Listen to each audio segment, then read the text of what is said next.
I've noticed something lately, both with my friends and in my own life. We tend to wait for a really obvious, loud sign before we admit that something's changed. It's like we have this internal bar that an event has to clear before we think it's worth mentioning. If someone breaks a bone, that's a big deal. It's obvious, it has a name, and you have to deal with it. But life is full of smaller, quieter things that never get that loud.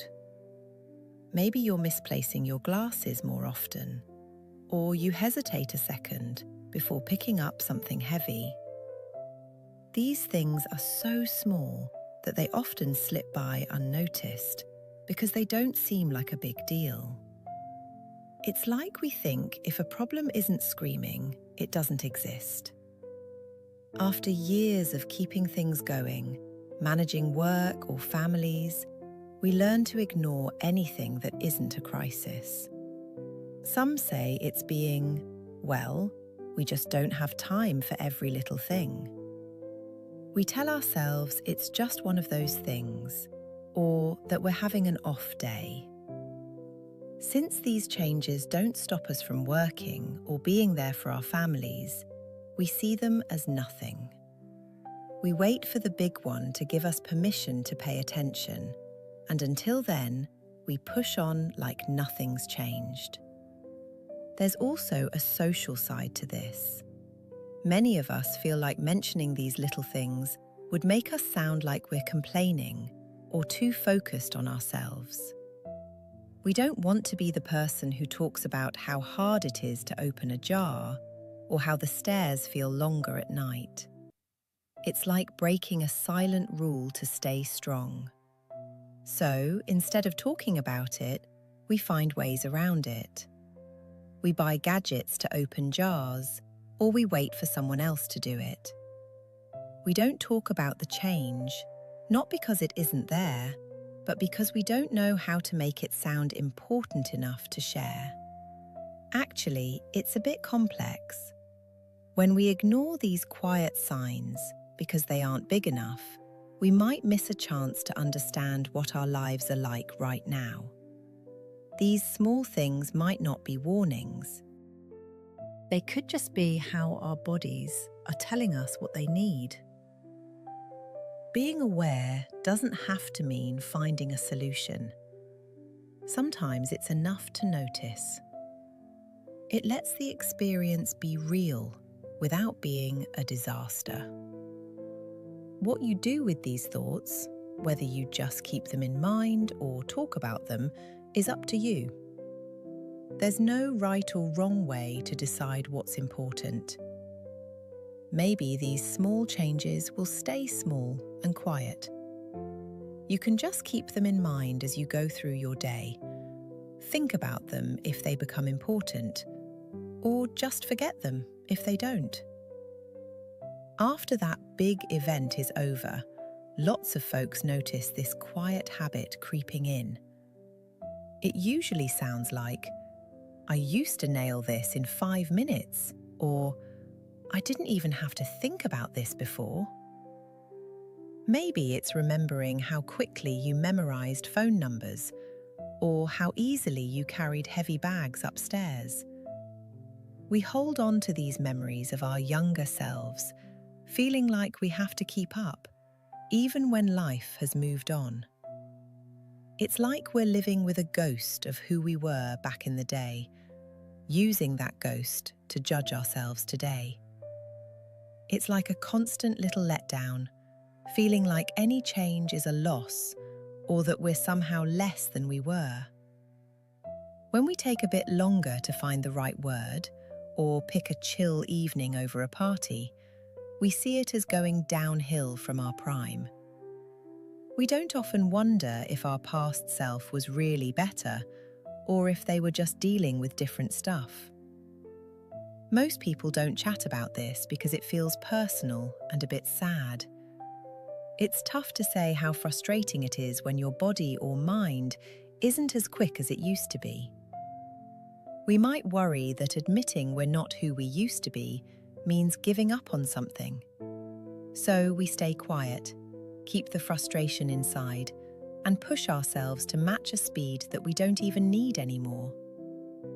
It's hard to ditch who we were, especially if that person was someone we counted on. But hey, there's another way to see this change. Instead of seeing a gap between then and now, think of it as growing into something new. The younger you might have had speed or strength, but the current you probably knows what's important. We're changing, not getting worse. This doesn't erase those memories, but it might change how we see them. We can remember that person without letting them ruin our day. Whether you ditch those old comparisons or keep them as a guide is something you can just watch. You don't have to forget how things used to be, and you don't have to force yourself to feel better about now. Just keep in mind that the person you are today has their way of doing things, and it's as real as what you remember. This might be helpful next time you feel like rushing, or you can just let it sit in the back of your mind. It's a private chat you can have with yourself whenever you want. We all do it. As we age, those familiar phrases pop up to explain how we feel. Notice a little stiffness in the morning, or need brighter light to read? Well, it's just my age, we say. It's like putting our experiences in a normal box, so we don't have to think too hard about them. I think that we're just blaming the calendar. We stop paying close attention to what's really going on. Some people see it as a way to protect themselves. If it's just a normal part of getting older, it feels less personal and scary. We assume everyone our age feels the same way, so we skip finding the words to describe it. But it's not that cut and dry. Sure, time changes things, but using age as a catch-all can shut down our intuition. We brush aside feelings that might be unique to us. It's easy to go along with the age explanation. You mention something to a friend and they say, "Welcome to the club," and that's that. It feels comfy to belong, but it can also feel lonely, like your individual feelings don't matter. We worry that if we don't use these phrases, we'll seem like we're in denial. So we accept it, even when it doesn't quite fit. But noticing this doesn't mean stopping using the phrase. It's just about realizing how often we use it instead of paying attention. You might find there are distinct feelings that are yours alone, like a specific way the air feels at night, or a rhythm your body wants on a walk. When we look past the general labels, we see our experience is way more complex than our age. Whether you keep using these explanations or look for more personal words is up to you. There's no need to change how you talk to others or yourself. It's just a thought to keep in mind. Your experiences are more than just age. They're yours, and they matter no matter the year. Think about it the next time you hear that phrase, or just let it go. It's just another way to make space for yourself. Okay, so even when we understand the usual reasons behind getting older, lots of folks still feel this weird, quiet frustration. It's like having an experience you just can't put into words. Maybe you notice your balance is a bit off when you walk, or colours and sounds feel different in the morning. It's not pain, and it's not something you can put your finger on. It's just a feeling. Some people say it's like internal noise, or the world feels further away, even when everything looks fine. Because we don't have the words to describe it, we usually say, "It's nothing," or "I'm just not feeling myself today." It's like if you can't name something, it's hard to take it seriously. We're so used to talking about problems and solutions that anything outside that just gets ignored. People often feel like they want to tell a friend or family member about this new, weird feeling they have, but they don't want to sound silly or confused. It's as if our experiences only matter if we can tick them off a list or say them in one sentence. This lack of language can make these quiet changes feel super lonely. This often makes us keep quiet, not because we're hiding something, but because we don't want to bother others with something that sounds like nothing much. We worry that if we try to describe a feeling that's barely there, we'll seem too sensitive or like we're imagining things. So we keep these thoughts to ourselves. It's not always easy to talk about something no one else has defined, so often we just move on. But some people create their own words for these moments. Even if it's just a personal thing, like calling tiredness the second layer, or describing hesitation as the social antenna, it can make it easier to handle. By naming these feelings, even for a moment, we're saying they're real. We're not trying to fix them or find a reason. We're just letting them be. Whether you find your own words or leave these feelings unnamed is up to you. You don't have to explain your feelings to anyone, not even yourself if it doesn't help. It's just something to think about, that the things we can't easily describe are still worth noticing. Just knowing this lack of language might make the silence easier, or the right words might just pop into your head when you least expect it. It's just something to keep in mind, a little thought for when life feels like it has more detail than words can show. As we gather these thoughts, this tendency to wait for a loud event, the subtle weight of comparing ourselves to the past, the easy shorthand of blaming our age, and that quiet struggle to find words for what feels like almost nothing. It often feels as though we are finally beginning to see the map of a very private territory. Many people notice that when they stop rushing to explain these changes away, a different kind of picture starts to emerge. It is not necessarily a picture of something being wrong, but rather a detailed portrait of a life that is simply continuing to unfold.